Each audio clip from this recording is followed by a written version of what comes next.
अस्सलाम वालेकुम जी, आपको वेलकम करते हैं बुलियंस एकेडमी में। क्विक चेक 4.1 आज सॉल्व करेंगे। इसका पार्ट ए सबसे पहले सॉल्व कर लेते हैं। ठीक है जी, पार्ट ए में आपसे वो पूछ रहा है कि मोलर मास ऑफ KMnO4 आपने कैलकुलेट करना है।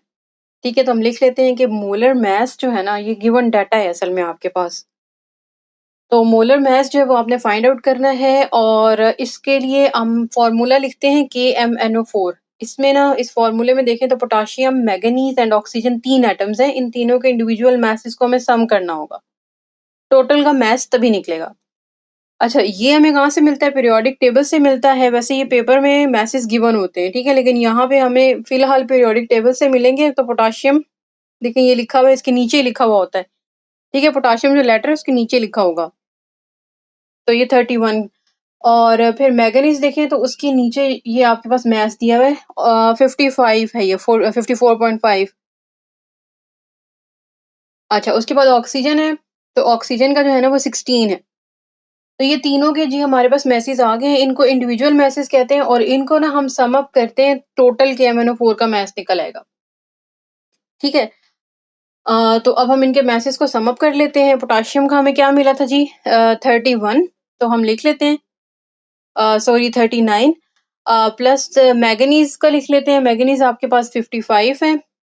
ठीक है, और प्लस ऑक्सीजन का हमने देखा था, तो ऑक्सीजन का 16 था मैस। तो 16 लिख के फिर ब्रैकेट में ना 4 लिखना होगा यहाँ पे।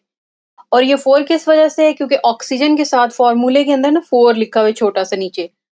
तो इस वजह से फिर अब हमें 4 से 16 को मल्टीप्लाई करना होगा, यानी 4 ऑक्सीजन एटम्स है, तो इसीलिए यहाँ पे 4 मल्टीप्लाइड बाय 16 है।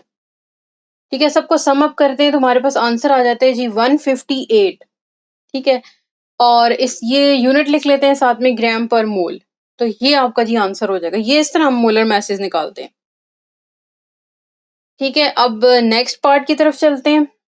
बी पार्ट में जी calculate the number of moles in 0.23 grams of sodium. तो नंबर ऑफ मोल्स यानी N इक्वल्स टू फाइंड है, ये हमने फाइंड करना है। मास गिवन है आपको 0.23 ग्राम्स, ये आपको गिवन दिया हुआ है। और यहाँ पे सोडियम है Na, उसका फॉर्मूला होता है। तो सोडियम का आप ज़ाहिर फॉर्मूला अगर हम देखें तो जब भी हमें मोल्स निकालने होते हैं यानी N फाइंड आउट करना होता है, तो हम क्या करते हैं कि जो भी गिवन मास होता है उसको डिवाइड कर रहे होते हैं मोलर मास से। ठीक है, ये मतलब हमारे पास फॉर्मूला जो यूज करते हैं मोल्स निकालने के लिए। मोल्स में N अभी हमने फाइंड आउट करना है। मास जो है वो इस फॉर्मूले में हमें गिवन है, तो वो हम पुट कर लेंगे।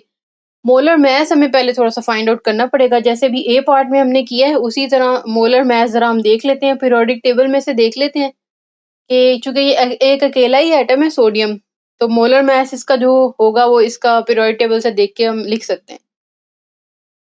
जी, यहाँ पे अगर हम देखें तो इसका जी 22.9, तो 23 इसका हो जाएगा तकरीबन, ऑलमोस्ट कर लेते हैं। 23 जो है वो इसका मोलर मास है सोडियम का।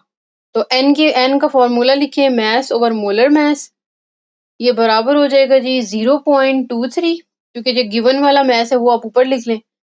0.23 डिवाइडेड बाय 23। ठीक है, तो इसको ज़ाहिर है आप डिवाइड करेंगे तो ये 1 है, लेकिन ये 0.1 आ जाएगा। 23 0.01 आ जाएगा। ठीक है, और 0.01 मोल्स, ये इसका आंसर हो जाएगा।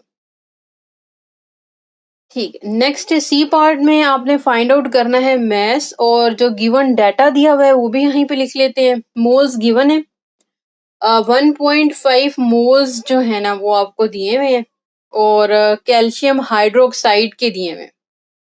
अब इसमें मोल्स गिवन है, मास आपने निकालना है, तो मोलर मास आपको रिक्वायर्ड होगा। तो स्टेप 1 हम ये कर लेते हैं कि मोलर मास पहले फाइंड आउट कर लेते हैं। Calculate the molar mass of calcium hydroxide. तो अभी जैसे हमने ए पार्ट में किया उसी तरह करेंगे, पीरियोडिक टेबल से हेल्प लेंगे। ठीक है, वहां पे हमारे पास मैसेज गिवन है इंडिविजुअल एटम्स के, तो चेक कर लेते हैं। कैल्शियम जी ये आपको दिया हुआ है 40 है जी इसका मोलर मास, हाइड्रोजन 1 है और ऑक्सीजन अभी हमने लिखा था। तो जमा कर लेते हैं इंडिविजुअल मैसेज से। 40 प्लस 16 ऑक्सीजन का हो गया, 1 हाइड्रोजन का हो गया, तो ब्रैकेट के बाहर 2 लगाना है। 2 क्योंकि OH के बाहर 2 नीचे लगा हुआ है, तो ये इस वजह से यहाँ पे 2 हो जाएगा। क्योंकि OH जो है ना वो 2 टाइम्स है। प्लस करेंगे तो आ जाएगा 74 ग्राम्स पर मोल, ठीक है। तो 74 ग्राम्स पर मोल जो है ये इसका हो जाएगा मोलर मास। अब फॉर्मूले के अंदर वैल्यूज पुट करें और मास जो है ना N equals to mass over molar mass है। मास आपने फाइंड आउट करना है, तो आप क्या करोगे कि मोल्स को मल्टीप्लाई कर लेते हैं मोलर मास के साथ, ठीक है। तो मास आ जाएगा M equals to N multiplied by molar mass. N आपको गिवन है जी 1.5, मल्टीप्लाई कर लेते हैं 74 के साथ, ठीक है। तो ये मास आ जाते हैं जी आपके पास 111 यानी कि 111 ग्राम्स। आप इसका यूनिट लिख लेते हैं ग्राम्स, ये आंसर है, ठीक है जी। नेक्स्ट सी पार्ट की तरफ चलते हैं, बल्कि डी पार्ट की तरफ चलते हैं। डी में है जी the given mass of KClO3 is 24.5 और नंबर ऑफ मोल्स आपने निकालने हैं, ठीक है। सेम पैटर्न पे सॉल्व करेंगे, N equals to mass over molar mass, ठीक है। इसी तरह सॉल्व करेंगे। डी है, सॉल्व करना है इसको। अच्छा इसमें डाटा लिख लें सबसे पहले। मास जो है वो आपको गिवन है 24.5 ग्राम्स और ये जी जो कंपाउंड है वो है जी KClO3, इसका आपको मास गिवन है। तो आपने मालूम क्या करने है जी moles, N equals to question mark कर लेते हैं। अच्छा कैपिटल M अब हमें रिक्वायर्ड होगा क्योंकि कैपिटल M हमने फॉर्मूले में ज़ाहिर है हमें पता है मास ओवर मोलर मास होता है। तो स्टेप 1 लिख लेते हैं, calculate molar mass of KClO3, ठीक है। तो मोलर मास के लिए पीरियोडिक टेबल की हेल्प लेनी पड़ेगी। KClO3, ठीक है जी। पोटाशियम, क्लोरीन और ऑक्सीजन का हमें देखना होगा। पोटाशियम का भी थोड़ी देर पहले देखा था, ठीक है। और ये क्लोरीन का लिखा हुआ यहाँ पे और ये ऑक्सीजन है। अब इनके इंडिविजुअल मैसेज को सम अप कर लेंगे, ठीक है। अब ये कितना था पीछे हमने देखा 39, पोटाशियम का होता है 39 प्लस क्लोरीन हो गया 35.5 और ऑक्सीजन को देखें ना तो ये 16 था, लेकिन 16 मल्टीप्लाइड बाय 3 कर लें तो 48 आ जाता है, ठीक है। तो ये 48 हो जाएगा। टोटल सम अप कर लें, ठीक है। इसको मजीद 3 से मल्टीप्लाई नहीं करेंगे, ठीक है, लेकिन ये पहले ही हो चुका है। तो 122.5 ग्राम्स पर मोल जो है ना वो इसका आंसर आता है। ये है जी मोलर मास। अब इस मोलर मास को इस्तेमाल करते हुए हम अपने मोल्स निकालेंगे। मोल्स होते हैं जी mass divided by molar mass, small m over capital M।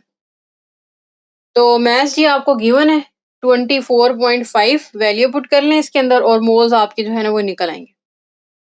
तो 24.5 को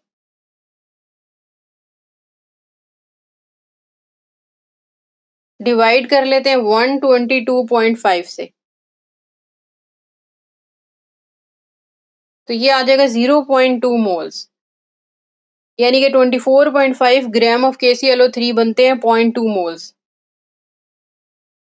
ठीक है। अब नेक्स्ट करते हैं ई पार्ट।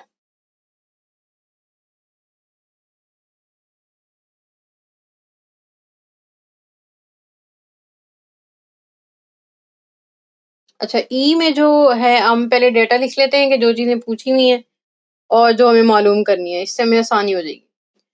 अच्छा नंबर ऑफ मॉलिक्यूल्स जो है ना वो यहाँ पे हमें फाइंड आउट करने हैं इस केस में। तो लिख देते हैं नंबर ऑफ मॉलिक्यूल्स जो है वो इक्वल्स टू क्वेश्चन मार्क है। मास गिवन है 1.75 ग्राम्स, ठीक है। ये आपको H2O2 का ना मास दिया हुआ है और मोलर मास आप जल्दी से निकाल लें। अभी देखा था तो हाइड्रोजन 1 है और चूंकि ये 2 है यहाँ पे तो 1 मल्टीप्लाइड बाय 2 कर लें और प्लस 16 मल्टीप्लाइड बाय 2 कर लें, ठीक है। 16 2 जार 32 और प्लस 2 करें ना तो 34 हो जाता है। 34 ग्राम्स पर मोल इसका मोलर मास निकल आएगा। मोल्स निकालने हैं जी वो हो जाएंगे मास डिवाइडेड बाय मोलर मास। अच्छा नंबर ऑफ मॉलिक्यूल्स निकालने हैं तो उसके लिए ज़ाहिर में पहले मोल्स चाहिए, तो मास को डिवाइड कर लें 34 के साथ, ठीक है। तो ये मोल्स आ जाते हैं 0.05 147, आगे भी लिख सकते हैं जी, इतना काफी है, इतने मोल्स जी हमारे बन गए। अब आपने निकालना है नंबर ऑफ मॉलिक्यूल्स। तो ये जो मोल्स है ना, नंबर जब भी निकालना है तो आपने मोल्स को मल्टीप्लाई करना है एवोगैड्रोस के साथ, ठीक है। ये मतलब आप याद रख लें कि नंबर ऑफ मॉलिक्यूल्स निकालने के लिए मोल्स मल्टीप्लाइड बाय Na होता है हमेशा।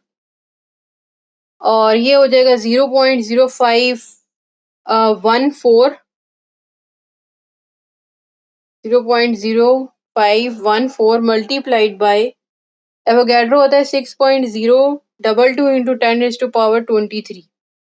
ठीक है, तो इनको मल्टीप्लाई करेंगे तो नंबर ऑफ मॉलिक्यूल्स आ जाएगा, यानी कितना नंबर है मॉलिक्यूल्स का इतने मास के अंदर। तो ये आता है 3.1 इंटू 10⁻22। साथ आप लिख देते हैं मॉलिक्यूल्स, ये यूनिट इसका इस तरह से है कि इतने मॉलिक्यूल्स बनते हैं। ठीक है जी, अब नेक्स्ट करते हैं एफ में क्या डाटा दिया हुआ है वो लिख लेते हैं पहले। अच्छा जी, सबसे पहले जो है वो नंबर ऑफ एटम्स मालूम करने हैं इसमें आपने। ठीक है, और मास आपको गिवन है 15 ग्राम्स और दिया हुआ जी गोल्ड का, यानी बड़ा कीमती क्वेश्चन है ये आपका, गोल्ड का जो हुआ। खैर मोलर मास जो है ना गोल्ड का, ये हमें चेक करना होगा पीरियोडिक टेबल से। जी ये लिखा हुआ है। ठीक है, इसके नीचे जो है ना इसका मोलर मास है, तो 197 बनता है इसका मोलर मास। क्योंकि ये अकेला ही एटम है तो ये मतलब यही जो है ना वो इसका मोलर मास हो जाएगा, ग्राम पर मोल। तो नंबर ऑफ एटम्स के लिए पहले हमें मोल्स चाहिए, फिर उसको एवोगैड्रो से मल्टीप्लाई करेंगे। तो n equals to mass over molar mass, mass 15 है, डिवाइड कर लेंगे मोलर मास के साथ जो कि 197 है। ठीक है, तो इस तरह ना हम पहले स्टेप में मोल्स निकालेंगे। मोल्स बनते हैं जी 0.07614 मोल्स बनते हैं। ठीक है, अब ये मोल्स हैं, अब नंबर निकालना है एटम का, तो आप सिंपली इसको मल्टीप्लाई कर देंगे एवोगैड्रो से। जब भी आपने एटम का नंबर निकालना है या मॉलिक्यूल का नंबर निकालना है तो एवोगैड्रो को इस्तेमाल करना है। तो 0.07614 मल्टीप्लाइड बाय एवोगैड्रोस नंबर। ठीक है, अब Na से इसको मल्टीप्लाई कर लें तो Na की वैल्यू कितनी होती है 6.022 इंटू 10⁻23। ठीक है, आप न्यूमेरिकल वैल्यूज को कैलकुलेटर पे मल्टीप्लाई करें और इंटू 23 जो है ना वो साथ ही रहने दें, इस तरह जरा इजी हो जाता है। आंसर बन गया 4.58 इंटू 10⁻22। अच्छा जी, अब नेक्स्ट करते हैं।